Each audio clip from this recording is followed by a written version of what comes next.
You are working as a chief administrative officer in a small town in Georgia. Early in the morning, one of your city council members comes to your office looking very upset. He tells you that he called a press conference at 2:00 p.m. at a local cemetery that is maintained by the city on the outskirts of town.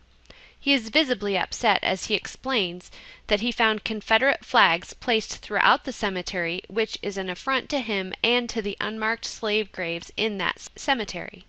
He is coming to you to ask how they got there. You know nothing about the flags and tell him that you will look into it right away. Upon further investigation, you learn that a local Civil War group quietly placed the small Confederate flags on the graves of Confederate soldiers on the 4th of July out of respect. The group argues that they have every right to place them there, just as families place flowers on the graves out of love and respect.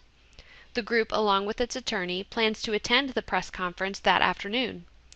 After learning about the groups and the individuals involved, you anticipate both a media frenzy and negative publicity for the city, worrying that it might even make national news.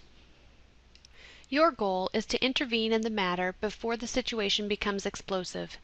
You make arrangements to meet with both groups at 11:00 a.m. to come to some kind of resolution. As a local government administrative official who is faced with a divisive community issue, this is an important meeting for you to earn the respect of your community and credibility among some powerful and vocal civic groups. You realize your job could be on the line in terms of how you handle this matter. You realize also that how you feel about the issue personally should not come into play.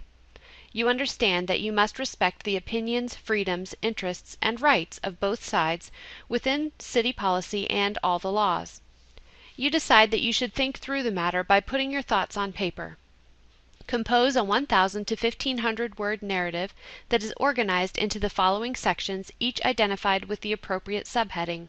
1. Symbols. Objectively analyze the situation in terms of Stone's Chapter 7 discussing symbols. 3 to 4 paragraphs.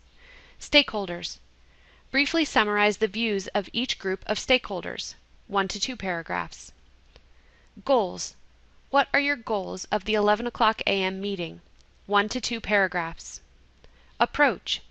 Using Dunn's Chapter 3 as your guide, discuss what approaches you will use to facilitate the meeting. Bring these two opposing groups together and discuss the problem in a productive and respectful way. 1 to 2 paragraphs. Policy. What governmental policy alternatives will you offer the group that will be acceptable to both? 3 to 4 paragraphs. Be sure to be realistic and objective in your analysis, relying heavily on the Stone and Dunn texts as evidenced by proper APA in-text citations. Include a title page and a reference list.